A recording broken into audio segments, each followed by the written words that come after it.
Lo siguiente que vamos a ver es el de la obligación de la retención de las cuotas a los trabajadores. ¿Por qué lo ligamos? Porque es muy importante no solo conocer que debemos de calcular y pagar, ¿no? Sino por qué debemos hacerlo. Porque a pesar de que corre por cuenta del trabajador, el patrón tiene que hacerlo, y es porque en la Ley del Seguro Social, en el artículo 38 específicamente, ahí lo van a encontrar, se le da al patrón el carácter de retenedor. El Seguro Social o la Ley del Seguro Social no es la única que hace esto. Acuérdense también, para temas fiscales, el contribuyente tiene el carácter de retenedor, y no solo a sus colaboradores, ¿no? Sino a otras personas que le prestan servicios. Pasa lo mismo acá, nada más que es con los trabajadores que tenemos o que son a cargo del patrón. Le da el carácter de retenedor de las cuotas, es decir, debe de calcularlas, determinarlas, retenerlas al trabajador de forma periódica a través de sus recibos, y a su vez enterarlas al Seguro Social. Cuotas y aportaciones, hablando también del tema de las aportaciones al retiro y las aportaciones al Infonavit inclusive. Más que las aportaciones, las amortizaciones. Tenemos el carácter de retenedor, el patrón tiene el carácter de retener las amortizaciones y enterarlas al Seguro Social. Cuando no lo haga en tiempo, también la ley tiene estas condiciones y estas reglas. Cuando el patrón no haga en tiempo esta determinación y entero de las cuotas, por un error u omisión, solo tendrá derecho a descontarle al trabajador lo equivalente hasta 4 cotizaciones acumuladas. Es decir, si yo no me di cuenta del error en tiempo como patrón, como sujeto obligado, que por omisión, por error, no le retuve al trabajador lo que le corresponde, estoy en tiempo, me refiero después de estas 4 semanas, estoy obligado a hacerme cargo de pagarlas. Esas diferencias saldrán de la bolsa del patrón. Otro de los puntos importantes de por qué necesitamos conocer todos estos temas. Y es como dice ahí la ley, entonces de esa diferencia, pues el patrón quedará obligado a pagar o a su cargo lo que haya omitido, los errores que tuviese. Lo mismo sucede cuando, o los tiempos es un ejemplo, cuando nos damos cuenta de estas diferencias o de avisos no presentados que nos causen algún cálculo a través de un dictamen de contador público o de una autocorrección. Entonces, generalmente la autocorrección o el dictamen se llegan a hacer muchos meses después o varios meses después. No hay forma de reclamar esos aportes o esos descuentos al trabajador. ¿Cuáles son las consecuencias? Esto es muy importante. En la mayoría de lo que vamos viendo, de los capítulos que hemos ido viendo del Seguro Social, hay algunas sanciones que son más establecidas como un castigo. Es decir, si yo no presento en tiempo el aviso de lo que platicamos en el tema del riesgo de trabajo, no presento en buen tiempo el aviso de reingreso de alta, aun cuando estoy dentro del plazo, como castigo, por así decirlo, por tener un ejemplo, soy acreedor a los capitales constitutivos. Si lo presento fuera de ese tiempo, además, soy acreedor a una multa, ¿no? Esas es ya las sanciones que vamos a ir viendo. Como en otras leyes vamos a encontrar, y de acuerdo a código, vamos a encontrar las definiciones o cuáles se van a considerar infracciones y cuáles van a ser las sanciones a estas infracciones. En el caso de las retenciones particularmente, debemos tomar en cuenta que si se considera una infracción, el no retener las cuotas a cargo de los trabajadores o, peor aún, ¿no?, haberlas retenido y no enterarlas al Seguro Social, porque están haciendo uso del dinero de un tercero. O sea, esto se considera grave. Para ello, en el artículo 344b nos dice que para aquel que cometa esta infracción de no enterarlas o retener las que hubiese tenido que enterar las cuotas de las retenciones a los trabajadores, la sanción va a ser, o se va a sancionar al patrón con una multa equivalente de 20 veces y hasta 350 veces la UMA. Como verán ahí los importes, puede llegar a ser de 1,737 pesos y hasta 30,400 pesos por cada omisión, ¿no? Recordemos que por cada omisión que nos detecte el Seguro Social y nos emita la cédula o el crédito. ¿Y por qué les digo que es de suma importancia? En temas de créditos o capitales constitutivos, y siendo el instituto un instituto fiscal autónomo con referencia a código fiscal, nos viene o nos asemeja el que comete delito de defraudación, ¿no? En otras normas, acuérdense, defraudación fiscal. En particular, en el Seguro Social, cometen delito de defraudación a estos regímenes los patrones o sus representantes y demás sujetos obligados, de qué se trate, cuando con uso de engaños o aprovechamiento de errores omitan enterar o cumplir total o parcialmente con el pago de cuotas obrero-patronales u obtengan un beneficio indefinido con perjuicio a los trabajadores. Este texto es muy importante y lo encuentran también en la Ley Federal del Trabajo, en las sanciones. Entonces, es delito, se equipara a delito de defraudación cuando se detecte que el patrón o el sujeto obligado está haciendo mal uso con engaños, como lo dice ahí, o aprovechamiento de estos errores para omitir el pago de cuotas, que es lo que hemos visto durante este tema anterior, y las retenciones a los trabajadores sean o no sean enteradas, ¿no? Si ven en su pantalla el artículo 308 de la ley, nos dice que este delito, nos dice cómo va a ser castigado este delito, y estamos hablando de pena corpórea, es decir, prisión, ¿no? Cuando se equipara a uno de estos temas, y es prisión de 3 meses a 2 años cuando el monto de lo defraudado se compruebe obviamente que no excede de las 13,000 UMAS. Prisión de 2 a 5 años cuando sí excede de las 13,000 UMAS y va hasta 19,000 UMAS. Como ven en su pantalla, el monto va de 1,129,000 hasta 1,650,000. Y en el caso más grave, que es cuando excede las 19,000 UMAS, de 5 y hasta 9 años de prisión.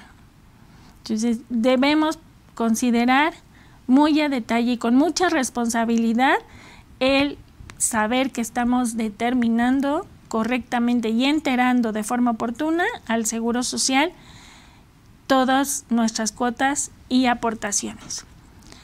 En estos dos temas, no dejemos de revisar y armar todos nuestros papeles de trabajo que nos den la confianza y nos den validez, soporte, ya sea para reportar o para hacer nuestras validaciones de que estamos cumpliendo con todo esto. Ahora nos toca hacer casos prácticos. Ya hemos visto la determinación del salario diario base de cotización, todas las exclusiones, algunos temas importantes, y comentamos todo alrededor de los seguros del régimen obligatorio. nos toca hacer algunos ejercicios a través de casos prácticos con ambas determinaciones. Vamos a comenzar con 3 ejemplos de cómo determinar el salario diario base de cotización. En el caso 1, como verán en su pantalla, tenemos los datos de este ejemplo o de este trabajador. En este caso ya nos marca un sueldo diario. Para días de vacaciones nos indica 12 días, con una prima vacacional de acuerdo a ley el 25%, y los días de aguinaldo a que tiene derecho igual de acuerdo a los mínimos de ley de 15 días. Adicional a las prestaciones de ley, en este ejemplo vemos que se le otorgan vales de despensa del 10% sobre su sueldo, que cuenta con un fondo de ahorro como prestación del 13% topado. Además, en el bimestre anterior recibió 3,000 pesos y aquí en el ejemplo estamos tomando como base el tercer bimestre. ¿Qué meses corresponde? Mayo y junio vamos a tomar para este ejercicio. Además, en este caso recibió tiempo extra doble por 700 pesos y nos dicen que no excede. Cuando se refiere a que no excede los límites que marca la Ley Federal del Trabajo respecto del tiempo extra doble, por lo que podemos considerarlo como no integrable al salario base de cotización. ¿Qué vamos a hacer para determinar? Acuérdense que lo vamos a hacer siempre considerando los importes diarios por cada concepto. ¿Qué sucede respecto del salario? Pues para efectos de este ejercicio, el salario pasa los mismos 300 pesos como importe diario. Cuando hablamos de la prima vacacional, debemos de tomar como base, verán aquí debajo del ejercicio, debajo de los datos, algunas indicaciones de la fórmula. En particular esta que señalo, la que están viendo, donde nos dice que es para determinar el valor diario de la prima o el que le corresponde a la prima, vamos a tomar el salario diario por los días de vacaciones. A esto le vamos a determinar su 25% y para convertirlo a un valor diario vamos a dividirlo entre 365 días del año o en su caso si fuera año bisiesto entre 366 días. De hacerse así la fórmula podrán ver, les voy a mostrar cómo se está haciendo la fórmula y es el salario diario por los días por el 25% entre los 365 días del año. Esto nos da un valor de 2,47 pesos para este ejercicio. Entonces lo colocamos acá a efecto de poder sumar y determinar el total del salario. Para el aguinaldo, el ejemplo es muy similar o la fórmula es muy similar. Lo que vamos a hacer, y aquí la ven en su pantalla, el salario diario por los días de aguinaldo entre 365 días. Acuérdense que hemos platicado del factor de integración. Estos dos conceptos generalmente se meten a ese factor de integración. Ahorita lo estamos haciendo por cada concepto y determinándolo diario de una vez. Entonces, de acuerdo a la fórmula, como observarán, obtenemos un resultado de 12 pesos con 33 centavos mismos que colocamos en esta columna para ir sumando el salario base. Respecto de los vales de despensa, ¿qué debemos hacer? Primero debemos recordar que el tope para que no forme parte del salario o de las reglas para que no forme parte del salario corresponde al 40% de la suma. Hasta ese tope tenemos para que sea no integrable, el cual a efectos de 2020, como verán en la fórmula, tomamos el valor de la UMA, que son 86 pesos con 88 centavos, lo multiplicamos por el 40% y nos da el tope del excedente.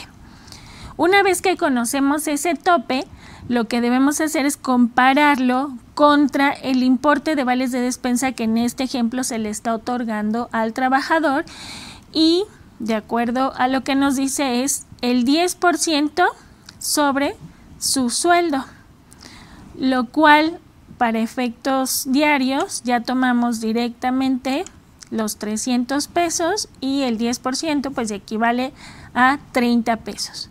Ya que tenemos estos dos valores, podemos decir o definir si excede o no excede al tope de la ley. Como verán, el tope es mayor, lo que se le está otorgando por día al trabajador son 30 pesos, por lo tanto no forma parte del salario, y aquí en nuestro ejemplo podemos poner la condición.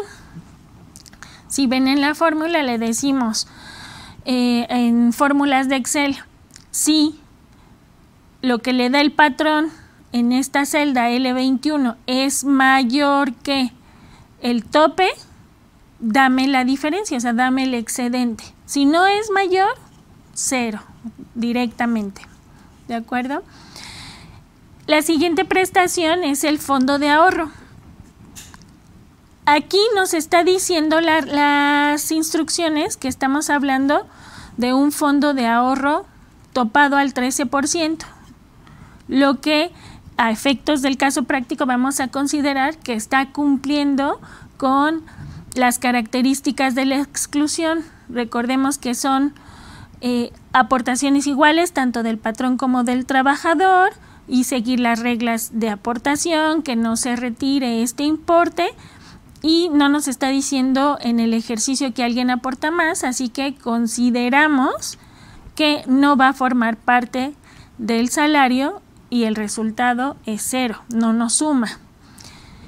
En el siguiente concepto nos están poniendo en las indicaciones, o estamos poniendo para efectos prácticos, que este colaborador recibió un bono en el bimestre anterior de 3,000 pesos. Desde ahí nos está diciendo que es un concepto variable. ¿Cómo lo debemos de considerar? Tomarlo y dividirlo entre los días devengados del bimestre anterior. ¿Qué nos indica esto? Que estamos calculando el salario diario base de cotización al 1 de julio. Ya tenemos elementos fijos y siendo un variable, lo que debemos hacer es tomar la suma, y como verán en la fórmula lo estamos dividiendo entre la suma de días de mayo y junio, entre 61 días, dándonos como resultado 49 pesos con 18 centavos. El siguiente concepto nos dice que es un tiempo extra doble y que no excede de los límites de ley. Igual que en el fondo de ahorro, estamos considerando que cumple con las características del artículo 27 de la Ley Federal del Trabajo, de un tiempo extra doble que no forma parte del salario, que no es integrable, y por lo tanto el resultado es 0. Ahora sí, ya que tenemos identificados nuestros fijos y variables, recuerden que a esta composición donde hay elementos fijos del salario y variables se le llama mixto. La suma de todo eso y considerando que ya son importes diarios, nos resulta del salario diario base de cotización. Este es el primer ejemplo. Importante tener un papel de trabajo similar, lo hemos comentado, en sus empresas, en sus organizaciones, o para los asegurados que ustedes tengan como personas físicas, a fin de poder corroborar y estar determinando nuestro salario. Muchos sistemas, hay sistemas muy robustos que lo hacen, insisto, la mejor práctica es estar haciendo paralelos, revisiones y conocer o tener la certeza de que vamos por buen camino o el sistema no necesita alguna actualización o está presentando alguna inconsistencia. Vamos a hacer un segundo ejercicio. En este segundo caso, también estamos viendo ya los datos generales que necesitamos para determinar el salario. Como vemos, aquí, igual que en el anterior, se determina ya un salario diario de 500 pesos. No hacemos más que sumarlo directamente. El siguiente concepto nos habla de 10 días de vacaciones y en este caso nos dice que el patrón le otorga 50% de prima vacacional. La fórmula en texto la vemos aquí abajo, se la dejo de referencia y es el salario diario por los días de vacaciones. Le determinamos a eso el 50%, que es el porcentaje que se le está otorgando, y para convertirlo a un valor diario en moneda nacional lo dividimos entre 365 días, dándonos como resultado 6 pesos con 85 centavos, los que pasamos a nuestra columna de donde sumaremos todos los conceptos. En el tema del aguinaldo, en este caso está recibiendo más un aguinaldo en días mayores a los mínimos de ley con 30 días. De igual forma, verificamos nuestra fórmula, salario diario por los días de vacaciones entre 365, nos da un total de 41 pesos con 10 centavos y lo pasamos a la columna donde estamos sumando. Recordarán que en el ejercicio anterior nos decía que el fondo de ahorro estaba topado. Y en este nos dice que el fondo de ahorro que se le otorga también es del 13%, pero nos pone sin tope. Esto hace una diferencia. Al ser topado o sin tope, ¿nos indica que debe de formar parte del salario? No, en términos de la ley del Seguro Social, acuérdense que no marca un tope. Solo marca aportaciones iguales y si estas fueran diferentes donde el patrón aporta más, deberemos integrar el excedente. En este caso, al decir que no hay un tope, es que no está topado a lo mejor bajo la ley del impuesto sobre la renta, pero para efectos del Seguro Social no tiene efecto. En este ejemplo consideraremos que cumple con las características del artículo 27, por lo tanto no va a formar parte del salario y aquí se convierte en 0. Seguido de esto, le otorgan a este trabajador un bono de productividad. Recuerden que vimos incluso alguna jurisprudencia donde se especifica que cualquier bono de productividad forma parte o se considera que suma a las prestaciones por su trabajo, a las prestaciones al trabajador por su trabajo, y nos indica igual que estamos tomando como referencia el tercer bimestre, por lo que deberemos tomar ese importe y dividirlo entre los 61 días del bimestre anterior o los días devengados del bimestre anterior. Enseguida nos habla de un tiempo extra doble y de un tiempo extra triple. Para efectos de este ejercicio, vamos a considerar que el tiempo extra doble sí cumple con las características de la Ley Federal del Trabajo y no está excediendo de 9 horas a la semana. Por lo tanto, vamos a considerarlo no integrable. Sin embargo, el tiempo extra triple, sí, en este ejemplo está excediendo, la mecánica que estamos llevando está excediendo de las 9 horas y por tanto sí va a formar parte del salario. ¿Cuánto va a formar? Al ser un importe variable, deberemos de llevar a cabo la fórmula de el total del importe entre los días devengados del bimestre anterior. Vienen dos conceptos más. Nos dice en este ejercicio que recibe una PTU de 1,000 pesos y una PTU garantizada de 3,000 pesos.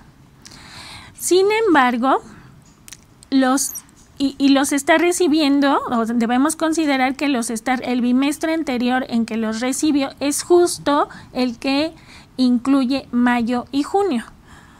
¿Cuándo tenemos para pagar la PTU? Al mes de mayo, por lo que esta PTU, los 1,000 pesos, se considerará, de acuerdo al 27, que no forma parte del salario, pero donde nos dice PTU garantizada, que le repartieron seguramente junto con la PTU determinada con base en la Ley Federal del Trabajo.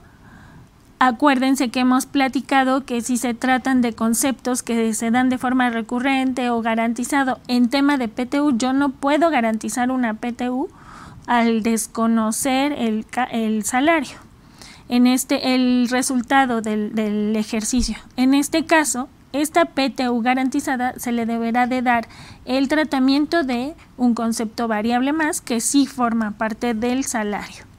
Tomaremos nuestra fórmula para variables y el resultado nos da 49 pesos con 18 centavos.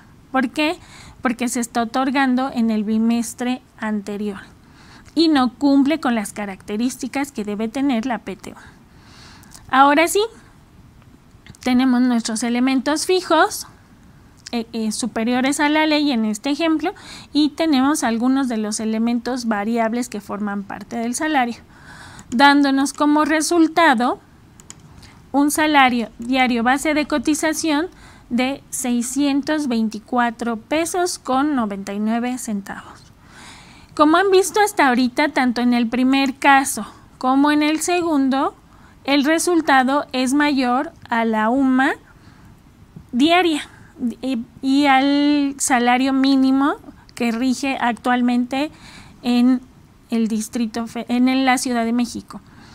Por lo que deberemos cotizar o calcular nuestras cuotas con estos importes directamente y no exceden de las 25 veces la UMA. Vamos a ver un tercer ejemplo. En este caso, como verán, no habla de sueldo, habla de un destajo. Es común en las manufactureras, sobre todo, que se paga sobre destajo, sobre lo que produzca, sobre lo que generes o la cantidad de artículos que cada colaborador alcance a producir, ¿no? O ya sea en su proceso o en el pedazo del proceso que cumple de la operación. En este caso, al ser un importe variable, porque depende de la cantidad que estés produciendo, vamos a considerarlo completamente variable. No nos está hablando de un concepto que sea recurrente previamente conocido. Incluso, como ven aquí en los datos, nos hace referencia al tercer bimestre, igual que como hemos calculado en los otros dos ejemplos. Siendo así, nuestra fórmula correspondería a tomar el total del salario recibido a través de destajo, este no es sueldo sino es salario, siendo variable, lo dividimos entre 61 días del periodo anterior y nos da como resultado una base diaria de 1,790 pesos con 16 centavos. ¿Qué sucede con los días de vacaciones y aguinaldo? Como esta base es variable, la sugerencia es que también se vaya determinando de forma variable a través, puede ser, insisto, de un factor o de integración que se le sume o de el proceso que estamos haciendo aquí determinando el importe por día. Vamos a nuestras fórmulas de prima vacacional primero, que ya hemos visto en los ejercicios anteriores. No cambia, al ser variable no cambia la mecánica, lo que cambia es la base, ¿no? En los otros dos ejercicios era una base sobre sueldo diario y aquí ya determinamos la parte diaria, así que nuestra fórmula lo único que va a ser diferente es apuntar hacia esta base diaria, tomar en consideración los días de vacaciones que se le están dando, y en este ejemplo se le está dando un 100% de prima vacacional, es decir, prácticamente es equivalente a los 16 días. Se le pagan extra en el momento de tomar las vacaciones,